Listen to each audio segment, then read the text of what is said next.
অনেক সময় দেখা যায় কোনো ধর্মীয় প্রতিষ্ঠান, এতিমখানা বা চ্যারিটেবল ট্রাস্টের টাকা অপব্যবহার করা হচ্ছে। আবার অনেক সময় মামলার রায় হওয়ার আগেই আদালত ভুলবশত কারো ব্যাংক অ্যাকাউন্ট বা সম্পত্তি ক্রোক বা ফ্রিজ করে দেয়। এছাড়া মামলার রায় বা ডিক্রি হয়ে গেলে অসন্তুষ্ট পক্ষ যারা এগ্রিভড কীভাবে উচ্চ আদালতে আপিল করবেন তাও জানা কিন্তু আমাদের জরুরি। এইসব বিষয়ে দেওয়ানি কার্যবিধির সেকশন 92, 95, 96 এবং 97 কী বলে, আজ আমরা তা বিস্তারিত জানার চেষ্টা করব, আপনাদের সাথে শেয়ার করব। আসসালামু আলাইকুম প্রিয় দর্শক, কেমন আছেন আপনারা? আশা করি ভালো আছেন। আমি Farhaduddin Ahmed BA, advocate, appellate division, supreme court of Bangladesh. স্বাগত জানাচ্ছি আপনাদেরকে দেওয়ানি আইন নিয়ে ধারাবাহিক আলোচনার দ্বিতীয় পর্বে। প্রিয় দর্শক, আজকে আলোচনাটি দেওয়ানি কার্যবিধির অত্যন্ত সংবেদনশীল এবং গুরুত্বপূর্ণ কিছু প্রতিকার নিয়ে। আমাদের সমাজে বিভিন্ন ধর্মীয় প্রতিষ্ঠান, এতিমখানা বা জনকল্যাণমূলক ট্রাস্ট থাকে এবং এগুলো আমরা দেখছি। এগুলোতে জনসাধারণের টাকা থাকে, কিন্তু যদি এই ট্রাস্টের কোনো ট্রাস্টি বা পরিচালক টাকা আত্মসাৎ করেন বা সঠিকভাবে যদি দায়িত্ব পালন না করেন, তবে তার বিরুদ্ধে ব্যবস্থা নেওয়ার কিন্তু বিধান রয়েছে সেকশন 92-তে সিপিসির। এই ধারায় মামলা করতে হলে প্রথমে আদালতের অনুমতি নিতে হয়। যে কেউ এসে কিন্তু ট্রাস্টের কাজে বাধা সৃষ্টি করতে যেন না পারে, সেই জন্যই কিন্তু এই ফিল্টারিং ব্যবস্থাটা রাখা হয়েছে আইনে। এই মামলার উদ্দেশ্য হতে পারে দুর্নীতিগ্রস্ত ট্রাস্টিকে অপসারণ করা, removal of defendant as trustee, নতুন ট্রাস্টি নিয়োগ করা, কিংবা ট্রাস্টের সম্পত্তির সঠিক হিসাব নিশ্চিত করা এবং নেওয়া। তো উদাহরণস্বরূপ যদি আমরা বলি যে একটি নামকরা ধর্মীয় ট্রাস্টের প্রধান ট্রাস্টি হচ্ছে ট্রাস্টের ফান্ড নিজের ব্যক্তিগত ব্যবসায় খাটিয়ে লোকসান করেছেন, তো এমত অবস্থায় সচেতন নাগরিক বা ট্রাস্টের কল্যাণকামী ব্যক্তিরা সেকশন 92 অনুযায়ী আদালতের অনুমতি নিয়ে মামলা ফাইল করতে পারেন, যেন এই ট্রাস্টিকে অপসারণ করে ট্রাস্ট রক্ষা করা যায়। প্রিয় দর্শক, এখানে আরেকটি বিষয় খুবই গুরুত্বপূর্ণ। দেওয়ানি মামলায় অনেক সময় দেখা যায় যে মামলার চূড়ান্ত রায় হওয়ার আগেই বাদী আবেদন করেন যেন বিবাদীর সম্পত্তি ক্রোক করা হয়, যাতে বিবাদী সম্পত্তি বিক্রি করে পালিয়ে যেতে না পারেন। এটা আমরা দেখছি, একে বলে অ্যাটাচমেন্ট বিফোর জাজমেন্ট। কিন্তু বাদী যদি মিথ্যা বা অপর্যাপ্ত গ্রাউন্ডসের উপর ভিত্তি করে বিবাদীর সম্পত্তি ক্রোক করায়, তবে বিবাদীর যে ক্ষতি হয় তার প্রতিকার আছে কিন্তু সেকশন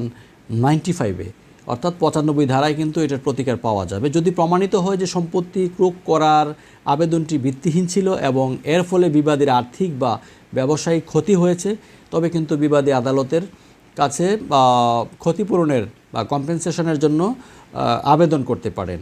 তো এখন প্রশ্ন আসতে পারে যে এই ধরনের আবেদন কিভাবে করবে। উদাহরণস্বরূপ আমরা বলতে পারি এরকম যে এক ব্যবসায়ী পার্টনারের বিরুদ্ধে অন্য পার্টনার মিথ্যা মামলা করে তার একটা অনগোয়িং একটা ব্যবসার ব্যাংক অ্যাকাউন্ট ফ্রিজ বা ক্রোক করিয়ে দিলেন। পরবর্তীতে দেখা গেল অভিযোগটি সম্পূর্ণ মিথ্যা ছিল।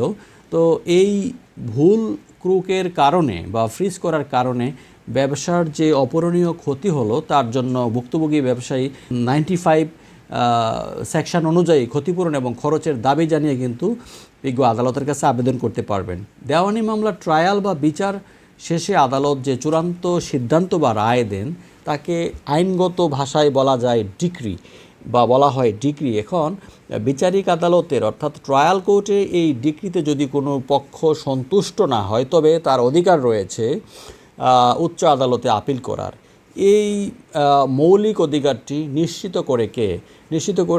করে হচ্ছে সেকশন 96 সিপিসির। দেওয়ানি কার্যবিধির স্পষ্ট বিধান রয়েছে যে আইন দ্বারা অন্য কোনো নিষেধাজ্ঞা না থাকলে প্রতিটি অরিজিনাল যে ডিক্রি আছে এটার বিরুদ্ধেই কিন্তু উচ্চ আদালতে আপিল দায়ের করা যাবে। এমনকি বিবাদীর অনুপস্থিতিতে যদি এক্সপার্টি ডিক্রিও হয়, তাহলেও কিন্তু তার বিরুদ্ধেও আপিল করা যাবে। তো এখন আমরা যদি একটু আপনাদেরকে পরিষ্কার করে বলি যে একজন ভাড়াটিয়া তার ভাড়াটিয়াকে উচ্ছেদ করার জন্য মামলা করেছিলেন এবং আদালত ভাড়াটিয়াকে উচ্ছেদের ডিক্রি দিলেন।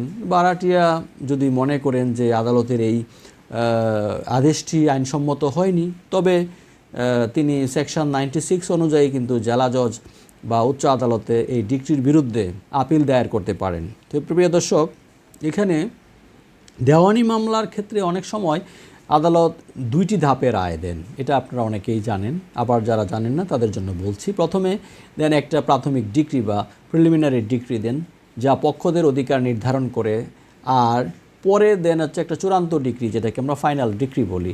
সেকশন 97 আমাদের এই অত্যন্ত গুরুত্বপূর্ণ সতর্কতা কিন্তু একটা দেয়। যদি আদালত কোনো মামলায় প্রিলিমিনারি ডিক্রি দেয় এবং কোনো পক্ষ যদি সেই প্রিলিমিনারি ডিক্রির বিরুদ্ধে নির্দিষ্ট সময়ে আপিল না করে, তবে পরবর্তীতে ফাইনাল যে ডিক্রি আছে, ডিক্রি হওয়ার পর তিনি আর প্রিলিমিনারি যে ডিক্রি আছে, ডিক্রির ভুল ত্রুটি নিয়ে প্রশ্ন কিন্তু তুলতে পারবেন না। এটি সুস্পষ্টভাবে আইনে কিন্তু এটা বলা আছে। আমরা যদি আর একটু ক্লিয়ার করতে চাই, ধরুন একটি পৈতৃক সম্পত্তি বন্টনের বা পার্টিশন শুটের মামলায় আদালত প্রথমে একটি প্রিলিমিনারি ডিক্রি দিলেন যে কে কতটুকু অংশ পাবে সেটা নিয়ে। করিম সাহেব, ধরলাম যে করিম, রহিম বা যে কোনো একজনের নাম বললাম যে তার অংশ নিয়ে অসন্তুষ্ট হলে তখন আপিল করলেন না। পরবর্তীতে যখন সম্পত্তিটি বাস্তবেই ভাগ বা মাপার ফলে ফাইনাল ডিক্রি দেওয়া হলো, তখন সংশ্লিষ্ট ব্যক্তি করিম, রহিম যাকেই বলি না কেন, আর বলতে পারবেন না যে তার অংশ কম দেওয়া হয়েছে, কারণ তিনি প্রিলিমিনারি ডিক্রির সময়ই কিন্তু চ্যালেঞ্জ করেননি। প্রিয় দর্শক, আজ আমরা জানলাম যে ট্রাস্টের অনিয়ম ঠেকানোর উপায়, আদালতের ভুল আদেশে ক্ষতিপূরণ পাওয়ার নিয়ম এবং দেওয়ানি কার্যবিধির বা দেওয়ানি মামলার আপিল প্রক্রিয়ার গুরুত্বপূর্ণ কিছু ধারা সম্পর্কে। আইন জানা থাকলে যে কোনো আইনি লড়াই কিন্তু সঠিক সময়ে সঠিক সিদ্ধান্ত নেওয়া সম্ভব। প্রিয় দর্শক, আশা করি আজকের এই তথ্যবহুল আলোচনাটি আপনাদের উপকারে আসবে এবং আপনাদের ভবিষ্যতে যদি এই সংক্রান্ত কোনো আলোচনা শুনতে চান বা ডিটেইলে আরও যেতে চান, তাহলে কমেন্টে আপনারা লিখতে পারেন। আমরা চেষ্টা করবো ইনশাআল্লাহ রিপ্লাই দেওয়ার জন্য। আর চলুন আমরা দুর্নীতিমুক্ত বাংলাদেশ গঠন করার ক্ষেত্রে প্রত্যেকেই চেষ্টা করি, যার যার দায়িত্ব যথাযথভাবে পালন করি, আইন মানি এবং আইনের প্রতি শ্রদ্ধাশীল হই। পরবর্তী আলোচনায় আপনাদেরকে স্বাগত জানিয়ে আজকের মতো এখানে শেষ করছি। আসসালামু আলাইকুম।